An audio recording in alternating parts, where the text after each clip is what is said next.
What's good, y'all? It's Weecho. I'm a barber from the South Texas area. This video, I'm going to show you how to do a mid-taper with a trim on the top. Let's go. So we're going to start off by saturating the hair, and you want to make sure it's evenly wet so it could be easier to section everything off and have a nice clean trim. And I'm using my comb here to get the water in between all the hairs. This is going to help you saturate the hair a lot faster. And to start this trim off, I'm going to create 3 sections. One in the middle, one on the left, and one on the right side. The section in the middle is going to be our guideline, and we're going to make it about 1 inch wide. And we're going to pick our guide up and trim about 1/2 inch. And as I'm moving forward with this guide, I'm picking up half of the section that I already cut. That way I know how much to trim off. And we're just going to follow that guide all the way to the front of the head. A tip to keeping an even trim is to not cut if you can't see the guide. This is the best way to not get lost in your sections. Now just comb the middle and the right section to the front to connect them. And we're going to start trimming the right side. You can see I start from the back, grabbing 1 inch wide section. And we're going to do the same thing except I'm point cutting here to add some texture. And we're just matching the hairs from the right side to the section in the middle. Once I'm done with that section, I'm working my way to the front, making sure I don't cut if I can't see that guideline. And with most of my haircuts, I start off trimming the top first. That way I know what I'm blending into and I don't have to do any double work at the end. This has helped me save time with my haircuts and get my clients out of my chair as fast as possible. Once I'm done with that section, I start trimming down the sides and matching it to the section that we previously cut. And it's really just the same process here, we're just rounding off the shape at the corner of the head. And I'm also point cutting here, which allows us to create texture while at the same time removing length. Once I'm done with that side of the head, I just move on to the left side and repeat the same steps.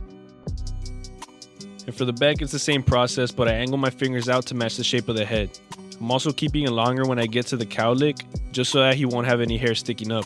Once I'm done trimming the top, I go in to blow dry the hair. And I'm doing this to dry it, but also to remove any hairs that we just cut. You see me start at the back and hold my finger at the cowlick to make sure everything lays into place. You want to do this on medium heat so that you don't end up burning your client. And I'm also moving the hairs around my fingers so that we can create that textured look. Now that we're done drying the top, we can get started on the mid-taper. For my tapers, I usually start in the back. I do this because I like to put my client's head down so I can get a better look at the taper. And if you wait until the end, your client's neck's going to start hurting and he's going to feel uncomfortable. This time I'm using a different fade system. I'm using my one guard open to debulk and flicking out as I get to the top. Once I'm done building the shape, I can close my lever and clean everything up below that to come in with my next guideline. And I'm always playing with my lever just in case if I see any dark spots that need to be cleaned up. Now to set my bald line, I'm laying my trimmer down flat instead of punching it in and flicking out as I get to the top. That way I don't make a line that's too hard to get out. And for tapers, I usually use the ears as a reference point, and you can see for this mid that I place it by the end of the ear. Now that I have my bald line set, I can clean everything up under that so I can come with my shaver after and bald everything out. Now to bald everything out, I'm coming in with my shaver, flicking out as I get to the top using only the corners.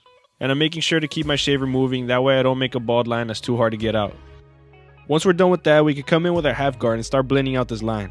I'm starting open and flicking out as I get to what I did with the one.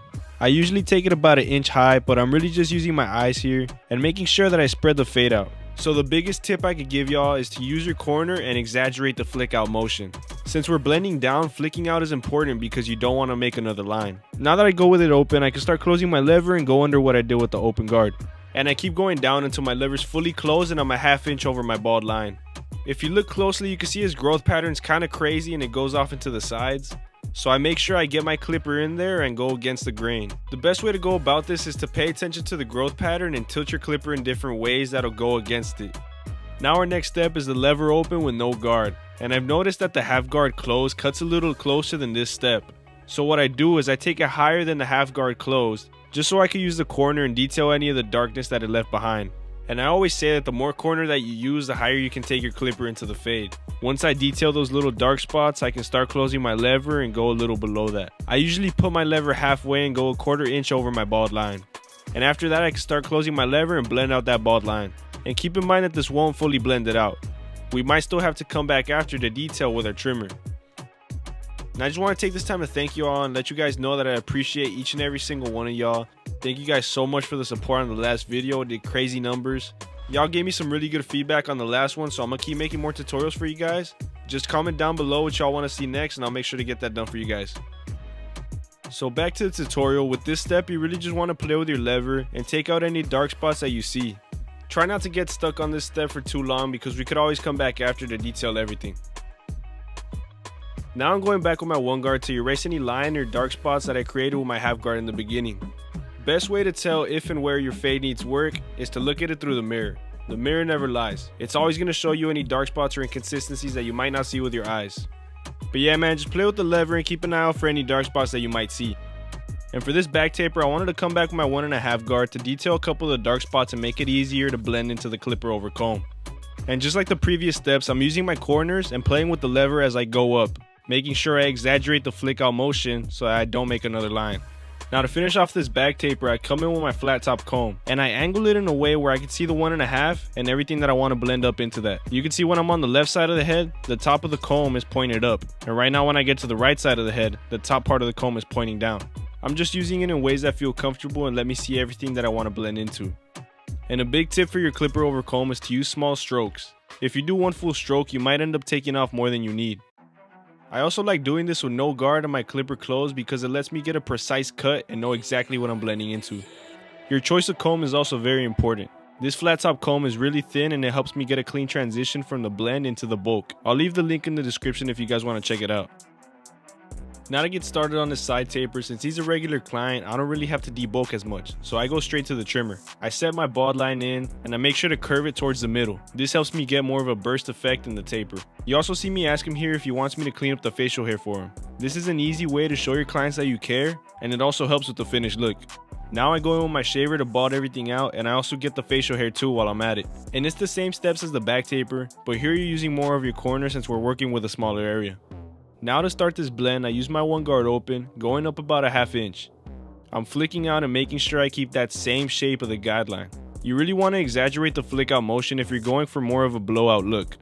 I also use my finger here to move his ear, that way I can really dig my clipper in there and not leave that corner too dark. After that I can close my lever and clean everything up under that to come in with my ½ guard. Time for the ½ guard open. It's going to be the same length as the 1 guard closed, so we're really just flicking out, trying to remove any dark spots that we created with the last guard. After that we can start going halfway and blend down from that, going down about a ¼ inch. Now we can fully close that lever and go a ½ inch over our bald line. This is to lighten everything and prepare for our next step. Now to fully blend that bald line out, I'm using my clipper, no guard, lever open, flicking out into what I did with the ½ guard closed. And like I said before, you want to exaggerate the flick out motion, that way you don't make another line. Once you do that, you can start closing your lever and go below what you did with the lever open. Keep an eye out for dark spots and close your lever as needed. I really don't spend too much time detailing on this step because once I do the lineup, more details are going to come out. And as I did with the back taper, I come in with my 1.5 guard to make it easier to blend the fade into the bulk. With this kind of hair texture, you really need to get your clipper in there, so I'm using more of my corners to make sure I don't make another line. Now we're going to do some clipper over comb, and same steps from the back apply. We're angling our comb where we can see what we did with our clipper and everything that we want to blend into. A tip for this is to look at your client from a side angle because it's going to show you all the hairs that are sticking out that need to be blended in. Since we're working with a smaller area, smaller strokes are going to be needed, that way you don't make any mistakes. Once we get to the side that connects with the back, I move his ear with my finger to easily taper out the lineup and blend into the top. I'm also making sure that everything blends in with the back taper as well. Once I get that done, I can get started on my lineup. I do my C-cups first, marking the lowest point of the vertical bar. After that, I go to the lowest point of the C-cup, set my guideline, and meet my way in the middle. And if I'm working on the right side of the head, I'm using my left corner of the trimmer. Now to get the neck area lined up, I start behind the ear, I set my guideline using the corner of my trimmer, trying to round it off. Then I go to the end of the side taper to make sure I have a clean transition into the fade. I'm switching between the corners of my trimmer for whatever makes it easier to line this up. And since I already have my comb in hand, I use it to clipper over comb any of the hairs that are sticking out, and that way I can get a crispier edge up. He doesn't have too many sticking out, but I like to comb the hairs down and match them with the edge up. Now I go to the lowest point of the edge up, and I'm trying to make this crispy but as natural as possible. So I try to envision a line going straight down from the curve that we just created, but really I'm just cutting any overhang and excess hairs that are sticking out. I start from the bottom and work my way up to the curve. And like I said before, trimmer over comb any hairs that are sticking out, and you can go into detail the line after to get it crispy. Now that I have my trimmer out, I can start detailing the side taper, but I'm really just detailing the bald line and using that corner to get any dark spots that I see in between the fade. There's not too much detail work that we have to do here because it's a smaller area, but I still come in with my clipper and do any steps necessary to take those dark spots out. I also pay attention to the growth pattern to make sure I'm going against the grain. You can see me tilting my clipper too to really make sure I get it into those little dark spots. Now to finish off the blend, I'm using my texture shears to soften the transition into the bulk. This helps me remove any dark spots easily without making any mistakes. Only thing to make sure with this step is that you're not cutting too much, or else you're going to start to make holes. Now to do this lineup, I comb everything down and make sure it's laying in place, and I start with my trimmer at the middle of the head, and this will act as my guideline, taking it up as high as I want the lineup to go. Now I can slowly work the lineup off to the side. I'm making sure I position myself in an angle where I'm facing directly towards the lineup. The key to these fringe lineups is to lay your foundation out first, comb everything down, and come back to detail after. Once you have a nice foundation, you can line up your vertical bar and comb everything back down to detail it again. And when it comes to the razor work, I like going with the grain first, cleaning up all the excess hairs. I get the eyebrows done. If y'all want a full tutorial on that, leave it in the comments below and I'll get that done for you guys. And right after, I can go back in and go against the grain to make that line look crispy. And there you have it, guys. That's how you do a mid taper with some texture on the top and a lineup in the front. If you enjoyed this video and thought it was helpful, make sure to leave a like and comment down below what you want to see next. Follow my Instagram and TikTok to stay updated with me and see any of the new haircuts I do. The last video did amazing, so thank you guys so much. I'm gonna keep making these tutorials for you guys, and I'll see y'all in the next one. Peace.